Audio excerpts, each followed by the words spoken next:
(41번) 문제 보도록 하겠습니다. 생물막을 이용한 하수처리 방식인 접촉산화법의 설명으로 틀린 것을 찾는 문제입니다. 1번 분해 속도가 낮은 기질 제거에 효과적이다. 맞는 보기. 2번 난분해성 물질 및 유해 물질에 대한 내성이 높은 특성이 있고 고부하 시에도 매체의 공급으로 인하여 폐쇄 위험이 적다라고 했는데 고부하 시에는 매체의 폐쇄 위험이 큽니다. 따라서 틀린 보기는 3번이 된다는 것을 볼 수가 있고 추가 장단점에 대해서는 교재의 내용을 봐주시면 되겠습니다. 42번 문제입니다. 표면적 A가 2m 제곱이고 그 다음에 깊이 H가 2m인 침전지에 유량 48m 세제곱퍼데이의 폐수가 유입될 때 폐수의 체류 시간을 구하는 문제입니다. 자, 체류 시간은 안 주어졌을 경우 어떤 식으로 구할 수 있냐면 부피 나누기 유량으로 구할 수가 있습니다. 자, 그럼 이것을 이용해서 우린 바로 구해볼 수가 있는데 여기서 바로 부피 단위를 구해줄 수가 있습니다. 표면적과 깊이를 곱한 것이 바로 부피 단위가 되기 때문이죠. 자, 그럼 우리는 바로 구해낼 수가 있기 때문에 체류 시간 t를 구해보도록 하겠습니다. 자, 그 다음에 일단 단위 환산이 들어갈 수도 있기 때문에 선을 긋고 일단 부피를 어떻게 구할 수 있냐면 표면적인 2m 제곱 곱하기 2m를 해준 것이 부피 단위가 되겠고 그 다음에 유량 단위를 대입해줘야 되는데 유량은 분모에 들어가줘야 됩니다. 따라서 48m 세제곱분의 데이가 되겠고 그 다음 최종적인 시간은 데이가 아니라 아워 단위를 계산해줘야 되기 때문에 데이는 24시간이라는 것을 알 수가 있겠죠. 따라서 계산기에 그대로 대입만 해주면 되기 때문에 2시간이라는 값이 나온다는 것을 체크해 볼 수가 있겠습니다. 따라서 정답은 1번이 된다는 것을 찾아낼 수가 있겠죠. 45번 문제 풀어보도록 할게요.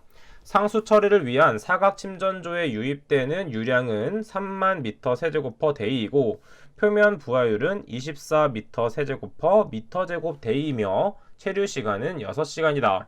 침전조의 길이와 폭의 비는 2대1이라면 조의 크기는 얼만큼 되는지 찾아보도록 하겠습니다.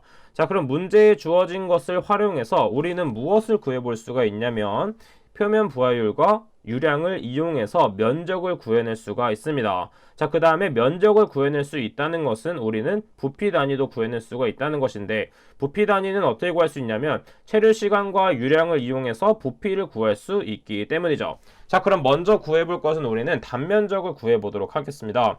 단면적은 어떤 식으로 구할 수 있냐면 표면 부하율 공식으로 구할 수 있는데 단면적 A는 표면 부하율 분의 유량으로 구해낼 수가 있습니다. 자, 그러면 그대로 대입만 해주면 되기 때문에 한번 그대로 대입을 한번 해보도록 할게요. 먼저 유량은 3만으로 주어져 있습니다. 3만 m 세제곱퍼데이를 대입해주면 되고 이때 표면 부하율은 24로 주어져 있네요. 24m 세제곱 그 다음에 미터 제곱 데이로 주어져 있습니다. 자, 그래서 계산기에 그대로 대입을 하게 되면 1250 미터 제곱이라는 값이 나오게 되겠네요. 자, 그럼 일단 면적을 이용해서 우리는 폭과 길이를 구할 수가 있습니다. 지금 보게 되면 길이와 폭의 비는 2대1로 주어져 있다는 것을 알 수가 있겠죠. 즉 만약에 폭이 x라면 길이는 2x가 된다는 것을 알 수가 있습니다. 따라서 폭을 w라고 하고 이것을 x값이라고 설정을 하고 길이 l값은 폭의 2배이기 때문에 이 x라고 설정을 해보도록 하겠습니다. 따라서 폭과 길이의 곱이 면적이 되기 때문에 이 x의 제곱이 1250이라는 값이 나오게 되고 이것을 계산했을 경우 x값은 무슨 값이 나오냐면 25가 나오게 되어서 폭은 25, 길이는 50이라는 값이 나오게 됩니다. 따라서 1번과 2번은 틀린 보기가 된다는 것을 바로 찾아볼 수가 있겠고 그 다음에 길이를 구하기 위해서는 우리는 유량을 잘 알고 있으면 풀 수가 있습니다. 자, 그럼 유량을 알고 있다면 우리는 부피를 바로 일단 구해낼 수가 있겠죠. 자, 그럼 먼저 부피 공식을 한번 적어보도록 하면 부피는 어떤 식으로 구할 수 있었냐면 유량 곱하기 체류 시간으로 구할 수가 있었습니다. 자, 그 다음에 우리가 구하고 싶은 것은 무엇이냐면 폭과 길이를 모두 구했기 때문에 이제 깊이를 구해줘야 되는데 뒷부분은 길이가 아니라 이 부분은 깊이로 수정을 해주시면 되겠습니다. 자, 그 다음에 부피는 어떻게 구할 수 있냐면 부피는 단면적 A 곱하기 깊이 H로 구할 수가 있기 때문에 H에 대한 식으로 최종적으로 바꿔주도록 하면 H는 단면적 A분의 유량 Q 곱하기 시간이 된다는 것을 알 수가 있습니다. 자, 그러면 한번 단위 환산을 통해서 깊이를 구해 보도록 할게요. 그럼 먼저 대입해야 될 것은 유량 3만 미터 세제곱 퍼 데이를 대입해 주고, 그 다음에 시간 단위 아워 단위로 주어져 있기 때문에 아워, 지금 이것이 아워 단위로 해도 되고 데이 단위로 해도 되는데 문제에서는 아워 단위로 주어져 있기 때문에 아워 단위를 그대로 대입해 주고, 그 다음 단면적은 우리는 1250m 제곱으로 구했으며, 마지막으로는 아워 단위를 데이를 바꿔서 수거해 주면 되겠습니다. 따라서 24시간은 하루가 된다는 것을 알 수가 있고, 계산기에 그대로 대입을 하게 되면 6m가 나온다는 것을 알 수가 있겠습니다. 따라서 깊이는 6m가 되기 때문에 답은 3번이 된다는 것을 찾아낼 수가 있겠죠. 46번 문제 보도록 할게요. 슬러지 내 고형물 무게의 3분의 1이 유기물질, 그 다음에 3분의 2가 무기물질이며 이 슬러지의 함유율은 80%가 됩니다. 유기물질 비중은 1.0, 그 다음에 무기물질 비중이 2.5라면 슬러지 전체의 비중은 얼마를 구할 수 있겠는가? 자, 이것은 공식을 암기하고 있다면 충분히 풀 수가 있는 문제이고, 이때 유기물질은 VS라고 하고 무기물질은 FS라고 하는 것을 알 수가 있습니다. 그 다음에 고형물은 TS로 보면 되겠죠. 그럼 가장 먼저 구해야 될 것은 무엇이냐면 고형물에 대한 비중이 주어져 있지 않습니다. 따라서 고형물에 대한 비중을 먼저 구해 보도록 할 텐데, 일단 문자는 밀도 문자를 사용해서 한번 보도록 하겠습니다. TS에 대한 밀도는 VS에 대한 밀도분의 VS에 대한 퍼센트, 그래서 퍼센트 VS, 그 다음 더하기, 그 다음은 무기물을 더해줘야겠죠. 무기물에 대한 FS에 대한 밀도 혹은 비중분의 퍼센트 FS를 해주면 됩니다. 자, 그럼 문제에서 주어진 것을 그대로 대입해주면 되기 때문에 먼저 유기물질의 비중은 1.0이기 때문에 1을 대입, 그 다음에 함량은 3분의 1이기 때문에 3분의 1을 대입하며, 그 다음에 FS에 대한 비중은 2.5이기 때문에 2.5를 대입하고, 그 다음에 3분의 2를 대입해주면 되겠습니다. 따라서 계산기에 그대로 대입을 해서 계산을 하게 되면 TS에 대한 밀도 혹은 비중은 1.6667이 된다는 것을 알 수가 있습니다. 자, 이때 밀도 단위를 쓰지만 한 번 더 말씀드리지만 비중으로 풀고 있다는 것을 봐주셔야 됩니다. 자, 그 다음 최종적으로 같은 걸로 봐주시면 되는데 어떻게 구할 수 있냐면, 그럼 슬러지의 비중은 어떻게 구할 수 있는지 보도록 할게요. 슬러지는 항상 고형물과 물로 구분이 되어 있습니다. 따라서 밀도, 물의 밀도분의 물의 함량, 그래서 퍼센트의 W, 다음 더하기 우리가 구했던 TS에 대한 밀도 혹은 비중, 그 다음 퍼센트 TS를 해주면 되는 것이죠. 자, 그러면 어떤 식으로 대입을 해줘야 되는 것이냐면 한번 보도록 하겠습니다. 자, 일단 밀도 혹은 비중이 물은 1이기 때문에 1분의, 그 다음에 함수율은 80%이기 때문에 0.8만큼 함유하고 있다는 걸 알 수가 있고, 그 다음에 우리가 구했던 걸 그대로 대입해서 1.6667, 그 다음 그거분의 0.1을 해주면 되겠습니다. 따라서 계산기에 그대로 대입을 하게 되면 슬러지에 대한 비중은 1.087이라는 값이 나오게 되는 것을 알 수가 있습니다. 따라서 정답은 2번이 된다는 것을 찾아볼 수가 있고, 해당 문제는 공식을 암기하고 있으면 충분히 풀 수 있는 문제이기 때문에 반드시 암기해 주셔야 되는 문제였습니다. 48번 문제 보도록 할게요. 염소이온의 농도가 500mg/L이고 BOD가 2000mg/L인 폐수를 희석하여 활성 슬러지법으로 처리한 결과 염소이온의 농도와 BOD는 각각 50mg/L로 변하였다. 이때 BOD 제거율은 어떻게 구할 수 있는가? 지금 염소이온 농도가 주어진 이유는 희석된 양을 찾아볼 수 있기 때문입니다. 자, 그럼 희석된 양은 어떻게 구할 수 있냐면, 희석된 양 P는 어떻게 구할 수 있냐면, 유출되는 염소분의 그 다음에 유입되는 염소로 희석 배수를 구해낼 수가 있습니다. 따라서 처음에는 500이었고 그 다음에 배출되는 염소 이온은 50이었기 때문에 10배만큼 희석이 되었다는 것을 찾아낼 수가 있습니다. 자, 그 다음에 우리는 제거율 공식을 알고 있기 때문에 바로 한번 대입을 해보도록 하는데, 이렇게 희석했을 경우에는 어떤 식으로 대입을 해줘야 되냐면 1-C0분의 CT, 그 다음에 P, 그 다음 곱하기 100을 해줘야 됩니다. 자, 위에서는 유입을 I로 설정했고 유출을 제로로 설정했지만 밑에 있는 제거 효율에 대해서는 C0가 유입이 되고 CT가 반응 후의 농도라고 봐주시면 되겠습니다.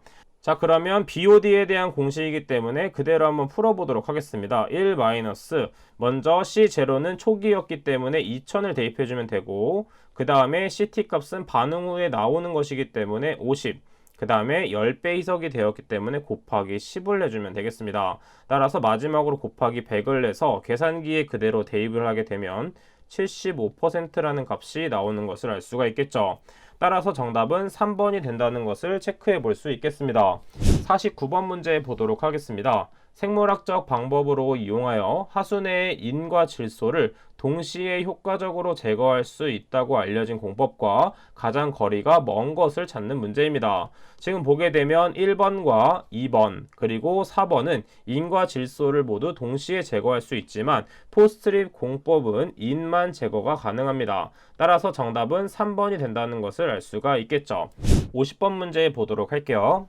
미생물을 이용하여 폐수에 포함된 오염물질인 유기물, 질소, 인을 동시에 처리하는 공법은 대체로 혐기조, 무산소조, 포기조로 구성되어 있다. 이 중 혐기조에서의 주된 생물학적 오염물질 제거 반응은 무엇인가? 자, 먼저 혐기조에서는 중요한 형태가 무엇이냐면 유기물을 제거하고 인이 방출되는 것입니다. 자, 그 다음에 두 번째, 무산소조에서는 어떤 일이 발생이 되냐면 탈질 미생물에 의한 탈질화가 발생이 됩니다. 그래서 무산소조가 있어야만이 질소가 제거된다는 것을 알 수가 있고, 포기조에서는 어떤 일이 발생되냐면 인을 과잉 섭취하거나 그 다음에 질산화가 일어납니다. 그럼 문제에서 주어진 것은 혐기조에서 발생되는 반응이기 때문에 혐기조에서는 인 방출 현상이 일어난다라고 체크해 주시면 되겠습니다. 54번 문제 보도록 하겠습니다. 정수장에서 사용하는 소독제의 특성과 가장 거리가 먼 것은? 자, 소독제가 나왔다 하면은 일반적인 염소를 생각해 주면 되겠습니다. 자, 왜냐하면 정수장에서는 잔류성이 아주 중요하기 때문에 염소에 대한 소독제를 많이 사용한다고 생각해 주시면 되겠습니다. 따라서 미잔류성이 아닌 잔류성이 포함되어야 되고 가격이 저렴해야 되고 주입 조작 및 취급이 쉬워야 된다는 특성이 있다는 것을 정리해 주시면 되겠습니다. 그 다음에 병원성 미생물에 대한 효과적 살균도 있다 까지도 같이 한번 정리해 보도록 할게요. 56번 문제입니다. 혐기성 처리 공정에서 제거된 1kg의 용해성 COD가 혐기성 미생물 0.15kg의 순 생산을 나타낸다면 표준 상태에서의 이론적인 메탄 생성 부피를 구하는 문제입니다. 메탄 생성을 구하기 위해서는 우리는 두 가지 반응성을 알고 있어야 되는데, 첫 번째는 무엇이냐면 호기성 반응, 두 번째는 혐기성 반응을 알고 있어야 됩니다. 그럼 첫 번째 호기성 반응에 대해서 한번 보도록 하면 탄소 6개, 수소 12개, 산소가 6개 있는 포도당이 6개의 산소와 반응을 하게 돼서 6개의 CO2와 그 다음에 6개의 H2O가 형성되는 것을 알 수가 있습니다. 자, 먼저 포도당을 구하기 위해서 반응식을 세워보도록 하면 포도당의 분자량은 180, 그 다음에 산소의 분자량은 32가 되겠죠. 그때 X값, 그리고 이때 1kg에 해당되는 COD가 있다고 했기 때문에 1kg으로 설정을 해보도록 하겠습니다. 자, 그래서 사선으로 곱해서 계산을 하게 되면 X값은 무슨 값이 나오냐면 0.9375kg 값이라는 게 나오게 됩니다. 자, 그러면 이때 우리가 X값을 구했기 때문에 우리는 메탄 생성량을 바로 구해낼 수가 있습니다. 자, 그럼 이때 필요한 것은 포도당의 혐기성 반응입니다. 혐기성 반응은 산소와 반응하지 않기 때문에 3개의 메탄가스와 그 다음에 3개의 이산화탄소가 발생하게 됩니다. 자, 이때 중요한 것은 발생되는 부피를 구하는 것이기 때문에 180kg에 대한 것은 바로 22.4m 세제곱이 되겠죠. 자, 이것은 kg에 해당되는 것이 되겠고, 우리는 X값을 구했기 때문에 0.9375kg을 구하면 되고, 이때 Y값을 구해주면 됩니다. 자, 이때 Y값은 마찬가지로 사선으로 곱해서 계산을 하게 되면 0.35m 세제곱이 된다는 것을 알 수가 있죠. 자, 이때 표준 상태라고 했기 때문에 S로 표현하는 게 일반적인 표현입니다. 자, 그럼 계속해서 풀어보도록 하면 이때 중요한 것은 중간에 미생물 0.15kg의 순 생산을 나타내기 때문에 0.15만큼은 미생물이 생성이 되고 나머지 0.85에 대해서만 메탄이 형성되는 것을 알 수가 있습니다. 따라서 최종으로 구했던 0.35에 곱하기 0.85를 한 값이 답이 된다는 것을 찾아낼 수 수가 있겠죠. 따라서 0.35 곱하기 0.85를 하게 되면 0.3이라는 값이 나오게 돼서 답은 1번이 된다는 것을 찾아낼 수가 있습니다. 59번 문제 보도록 하겠습니다. 하순에 함유된 유기물질뿐 아니라 영양물질까지 제거하기 위하여 개발된 A2O 공법에 관한 설명으로 틀린 것을 찾는 문제입니다. 첫 번째, A2O 공법의 장점으로서는 인과 질소를 동시에 제거할 수 있으며, 그 다음에 두 번째, 혐기조에서는 인이 방출되는 현상이 있죠. 그 다음에 3번, 폐슬러지 내의 인 함량은 비교적 높아서 비료의 가치가 있다. 맞는 보기가 되겠습니다. 자, 그 다음에 네 번째, 무산소조에서는 인의 과잉 섭취가 일어난다고 했는데, 인의 과잉 섭취가 일어나는 곳은 어디냐면 포기조입니다. 포기조, 호기조가 되겠습니다. 자, 그럼 무산소조에서는 어떤 일이 발생이 되냐면 탈질화가 가장 대표적인 것이죠. 따라서 무산소조가 있기 때문에 질소가 제거될 수 있다라고 암기를 해주시면 되겠습니다. 자, 그러면 이번 시간은 여기까지 풀어보도록 하겠습니다. 저는 그럼 다음 시간에 뵙도록 할게요. 감사합니다.